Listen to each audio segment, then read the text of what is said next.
Assalamualaikum warahmatullahi wabarakatuh. Selamat pagi anak-anak.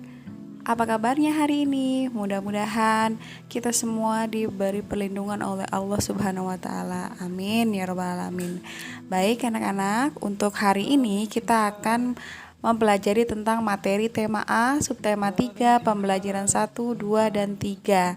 Mari kita simak video pembelajaran berikut ini ya. Nah, pada pembelajaran kali ini kita akan mempelajari tentang macam-macam kelainan pada tulang. Ada fraktura atau patah tulang, polio, osteoporosis, fisura atau retak tulang, rematik, kifosis, lordosis, dan skoliosis. Nah, ini semua nanti kita akan pelajari tentang ciri-ciri, definisi dari semua macam-macam penyakit tersebut. Nah, yang pertama ada fraktura atau patah tulang, yaitu fraktura atau patah tulang adalah kelainan pada tulang akibat kecelakaan, baik kendaraan bermotor atau jatuh, seperti yang ada pada gambar. Ya, ada faktor tertutup dan faktor terbuka yang ada pada gambar di video kalian sekarang ya. Nah, yang kedua ada polio. Polio atau yang disebut juga poliomyelitis adalah penyakit yang disebabkan oleh virus polio. Virus ini merusak saraf motorik sehingga menyebabkan kelumpuhan otot. Biasanya seperti yang pada gambar itu anak yang sedang menderita polio. Berikutnya ada osteoporosis. Osteoporosis adalah gangguan pada kesehatan tulang yang disebabkan kekurangan zat kapur atau kalsium di dalam tubuh. Kelainan ini menyebabkan tulang mudah patah atau retak.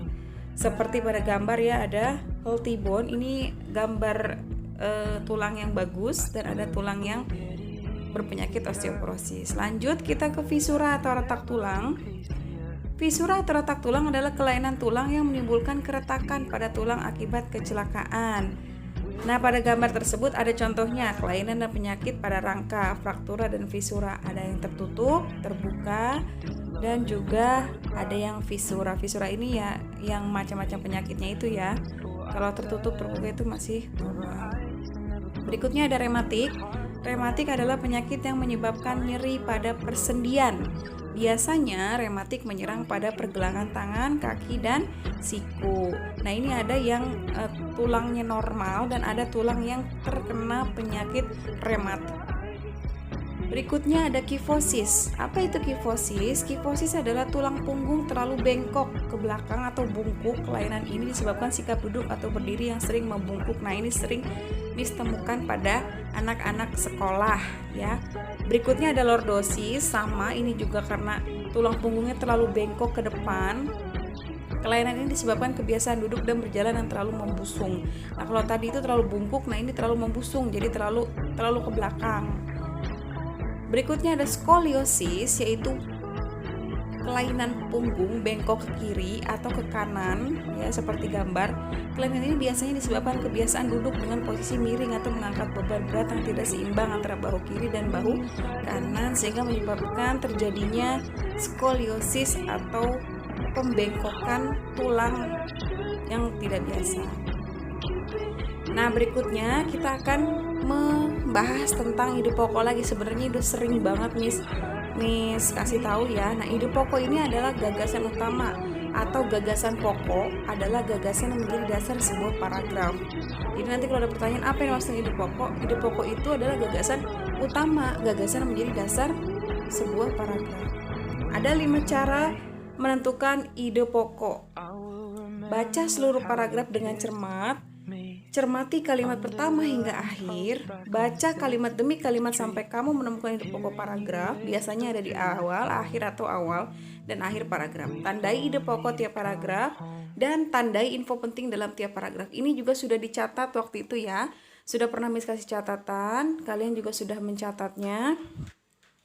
Posisi dan sikap duduk yang benar. Nah, di sini ada sebuah bacaan tentang posisi dan sikap duduk yang benar ya, sebuah bacaan. Nah, nanti di sini juga ada yang digaris ditebelin ya sama Miss ya. Kata-katanya ini adalah ide pokok dari sebuah paragraf tersebut. Jadi nanti bisa kalian baca. Biasanya kalau ide pokok itu kita akan temukan di awal atau di akhir paragraf, tapi kebanyakan itu ada di awal paragraf, seperti contoh yang ada di bacaan video ini yang ditebelin sama Miss ini adalah ide pokok pada sebuah bacaan. Ide pokok juga harus per paragraf ya, tidak per bacaan. Jadi harus per paragraf. Misalnya satu bacaan itu ada 5 paragraf, berarti ada 5 ide pokok. Seperti itu. Nah, di sini juga ada yang harus kalian ketahui, yaitu seperti komik ya. Komik adalah suatu bentuk seni yang menggunakan gambar-gambar tidak bergerak dan disusun sedemikian rupa sehingga bentuk jalan cerita. Ini juga sudah pernah diajarin, sudah pernah dijelaskan di pembelajaran sebelumnya. Biasanya komik dicetak di atas kertas dan dilengkapi teks. Fungsi teks dalam komik untuk menjelaskan ya. Biasanya kalian suka membaca komik. Nah, kalau membaca komik nggak mungkin cuma ada gambarnya aja, pasti ada teksnya atau bacaannya. Nah, fungsi teks itu adalah untuk menjelaskan, melengkapi, dan memperdalam penyampaian gambar secara keseluruhan. Juga ada teks dalam kata-kata seperti yang ada di buku-buku komik seperti biasa. Ini ada contohnya. Contoh komik ya, ada gambar, ada juga teksnya. Nah, nggak mungkin kalau misalnya kalian baca komik cuman gambarnya aja, pasti ada teks-teksnya. Kita bisa lihat ya di sini ya, komik, contoh komik. Nah, kita lanjut ke letak geografis pelajaran IPS. Letak geografis Indonesia, yaitu letak geografis adalah letak suatu daerah yang dilihat dari kenyataannya di bumi. Nah, apabila dilihat dari letak geografisnya, Indonesia berada di antara benua Australia dan Asia, serta di antara Samudra Hindia dan Samudra Pasifik. Indonesia merupakan salah satu negara kepulauan.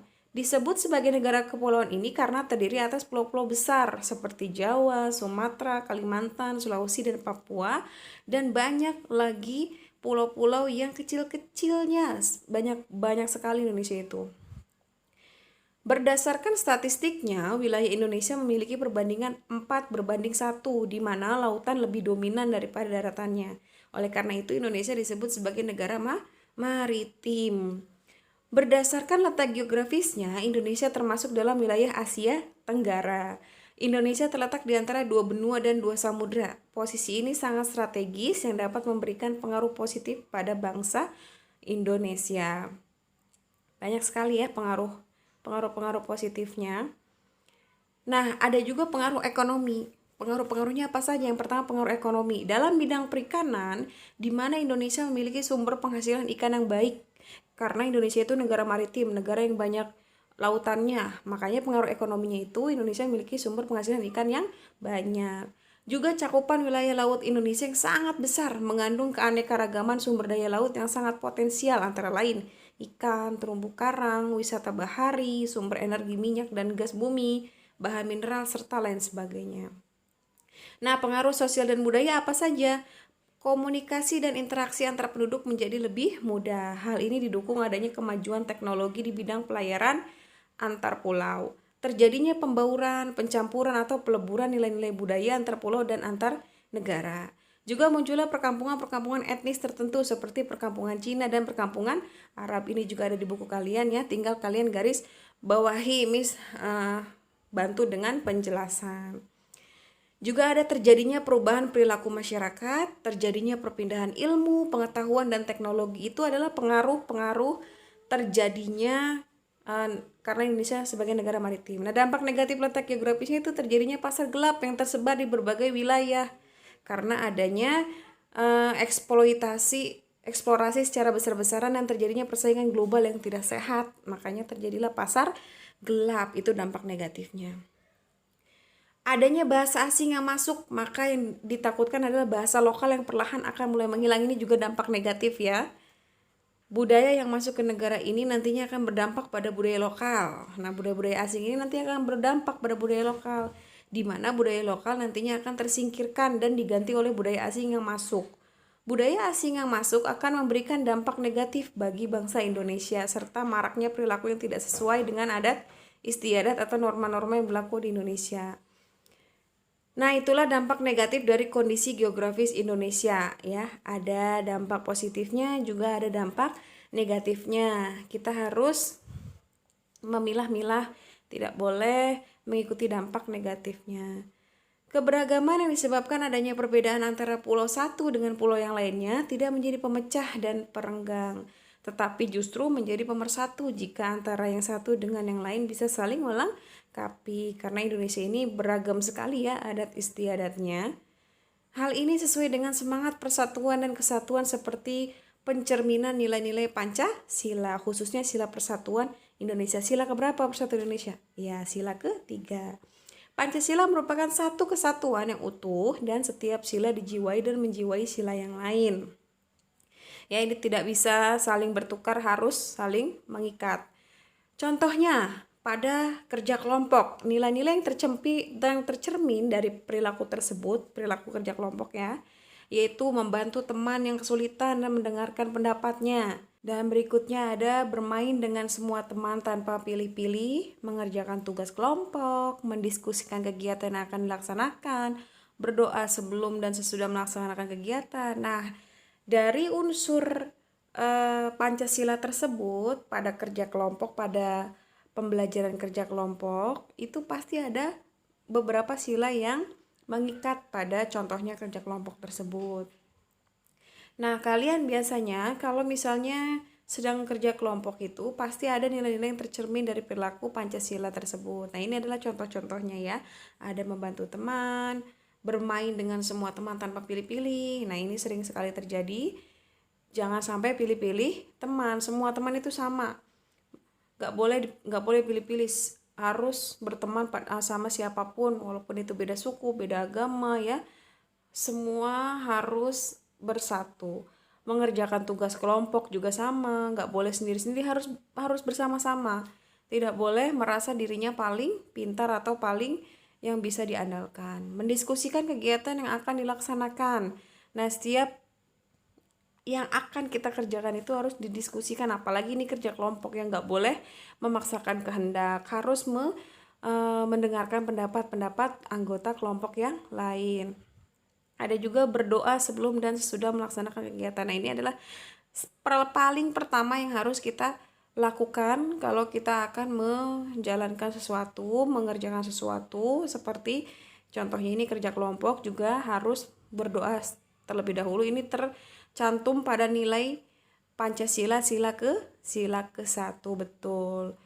Ketuhanan yang Maha Esa. Nah, ini adalah nilai yang tercantum pada kerja kelompok yang biasa kalian kerjakan. Baik, anak-anak, Miss rasa sudah cukup pembelajaran hari ini. Terima kasih. Wassalamualaikum warahmatullahi wabarakatuh.